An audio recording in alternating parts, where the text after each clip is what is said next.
अधिकार हमसे छीन रहे हैं, आप हमारे से पढ़ाई का अधिकार छीन रहे हैं और फिर बोल रहे हैं कि हम गलत कर रहे हैं। आप स्टेट स्पॉन्सर ओएलएस विश्वविद्यालय के अंदर करवाते हैं, आज नहीं करवाते।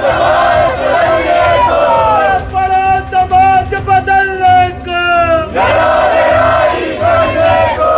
हक के लिए जो लड़ते हैं, मरने से नहीं डरते हैं, मरने से नहीं डरते हैं, हक के लिए जो लड़ते हैं। हमने भी मेहनत की है, हमने हो सकता है, पर नहीं साहब, आपकी पॉलिटिकल पुश नहीं है तो आप नौकरी में नहीं जाएंगे। किस डिपार्टमेंट के अंदर आते हैं, इसके खिलाफ हम लोग तो क्या गलत करें। प्रदेश के जो पीडब्ल्यू मिनिस्टर है जोर जोर से चिल्लाकर बोल रहे थे विश्वविद्यालय के अंदर धांधली हो रही है, हमारी सरकार आएगी तो जांच करवाएगी। कदम कदम पे लड़ेंगे तुमसे, कदम कदम पे लड़ेंगे तुमसे, मांग दो या गोली दो, दोनों ही मंजूर है। लेकिन इस उसमें बेहतरी आपकी है और बात नहीं सुननी होगी, दफ्तर आना ही नहीं होगा। तो हमें आपके घर भी मालूम है, आप कहां कहां रहते हैं, परिवार के साथ रहते हैं। उन्हें भी वो जो है आर्थिक बोझ से उनका भी जो वही नुकसान होगा। दूसरी तरफ जो विश्वविद्यालय का पक्ष रखने के लिए लोग खड़े होंगे, उसमें भी विश्वविद्यालय के छात्रों का नुकसान होगा। इसलिए हम कोर्ट नहीं जाने वाले हैं। वो पैसा इस विश्वविद्यालय के पैसे से वो जो है फीस भरी जाती है और वो पैसा मुकदमे के अंदर एक साथी हमारे बीच में आ गई, उनका जो केस हाई कोर्ट के अंदर था आगे फोर्स तो आई नहीं है,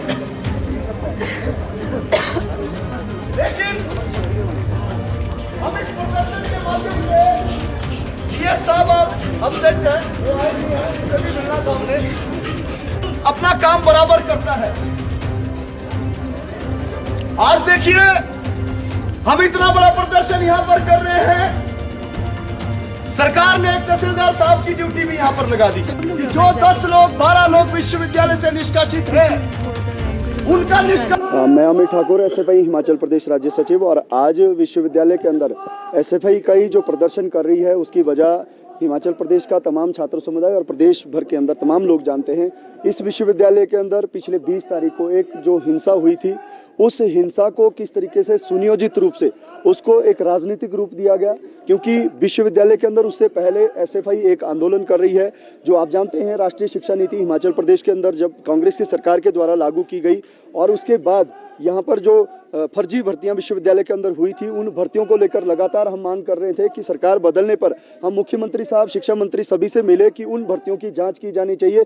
आरटीआई के माध्यम से हमारे पास सारी इन्फॉर्मेशन थी कि उसके अंदर लगभग 80% जो भर्तियां हैं वो गैरकानूनी रूप से हुई है, जिसमें फर्जी दस्तावेज जो है शामिल किए गए हैं, तो उसकी एक जाँच होनी चाहिए। लेकिन सरकार पूरा 1 साल बीत जाने के बाद भी उसको लेकर ना तो जाँच करने को तैयार है, ना ही राष्ट्रीय शिक्षा नीति को लेकर वो जो है उसको वापस लेने की जो बात राष्ट्रीय स्तर पर कांग्रेस कर रही है। आपने देखा होगा राष्ट्रीय स्तर पर अलग अलग राज्यों के अंदर भी और दिल्ली के अंदर भी कांग्रेस जो है राष्ट्रीय शिक्षा नीति का विरोध कर रही है, लेकिन हिमाचल प्रदेश के अंदर यही कांग्रेस उस राष्ट्रीय शिक्षा नीति को लागू कर रही है। इसके अलावा छात्र संघ चुनाव का मुद्दा था, लेकिन पिछले जो 20 तारीख को यहाँ पर हिंसा हुई वो पूरी जो है सुनियोजित तरीके से उसको अंजाम दिया गया। यहाँ पर आउटसाइडर लोग बाहर से आकर जो है यहाँ पर विश्वविद्यालय का माहौल खराब करने की कोशिश करते हैं, और जब उनसे बातचीत करने के लिए हमारे लोग वहाँ पर जाते हैं तो किस तरीके से वो जो है तेज धारदार हथियार से उनके ऊपर हमला करते हैं। और उसके बाद विश्वविद्यालय प्रशासन का जो रवैया रहता है वो पूरे हिमाचल प्रदेश के छात्रों ने, और साथ साथ अभी जो आप देख रहे हैं कि पूरे प्रदेश भर के अंदर भी लोग उसका विरोध कर रहे हैं कि आप जो है विश्वविद्यालय के अंदर जब एक्सपेल्शन करते हैं, या पहले तो यूनिवर्सिटी के ऑर्डिनेंस के अंदर कहीं ये नहीं लिखा है कि आप जो है इस तरीके की छोटी मोटी हिंसाओं को लेकर या इस तरीके की अगर कोई इंसिडेंट विश्वविद्यालय के अंदर होता है तो अथॉरिटी के पास एक्सपेल करने का अधिकार नहीं है या बैन करने का अधिकार नहीं है, बैन नहीं कर सकते आप स्टूडेंट को। लेकिन उसके बावजूद 12 लोगों को विश्वविद्यालय के अंदर जो है बैन किया गया, एक्सपेल किया गया, बिना उनको उनके बात सुनने का, उनको अपनी बात रखने का या उनको पक्ष रखने का अधिकार तक नहीं दिया गया। शो कॉज नोटिस जो एक होता है कि पहले एडमिनिस्ट्रेशन को या डिसिप्लिन कमेटी जो बनाई गई थी उसको जो शो कॉज नोटिस देना चाहिए था, उसने शो कॉज नोटिस उसके अंदर नहीं दिया।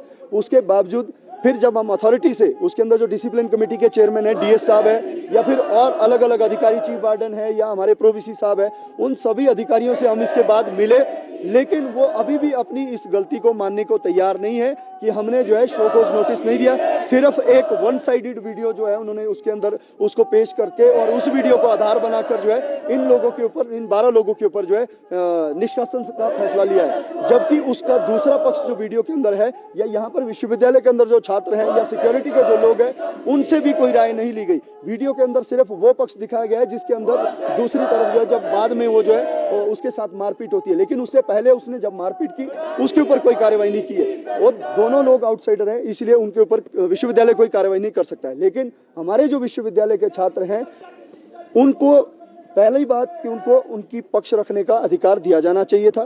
दूसरी बात कि वो जो विश्वविद्यालय के अंदर इस तरीके से बाहर से लोग आ रहे हैं, गाड़ी के अंदर हथियार लेकर विश्वविद्यालय के अंदर आ रहे हैं, उनकी गाड़ी से वो हथियार बरामद भी हुए, लेकिन उसके बावजूद भी प्रशासन कोई कार्रवाई, पुलिस प्रशासन कोई कार्रवाई नहीं कर पाया है। और अभी तक पुलिस के अंदर भी मुकदमा सिर्फ हमारे लोगों के ऊपर, जो एसएफआई के विश्वविद्यालय के हमारे छात्र हैं उनके ऊपर ही बना है, दूसरे पक्ष के ऊपर कोई मुकदमा दर्ज नहीं हुआ है। तो एसएफआई ये मांग कर रही है इस प्रदर्शन के माध्यम से भी कि ये जो इस पूरे घटनाक्रम को किस तरीके से वन साइडेड एक्शन पुलिस के द्वारा किया गया, फिर उसके बाद जो है विश्वविद्यालय प्रशासन भी वन साइडेड एक्शन कर रहा है, दूसरे पक्ष को सुनने का उसको अधिकार नहीं दिया गया है और उनको एक्सपेल किया गया है, ये बिल्कुल गैर कानूनी तरीके से किया जा रहा है।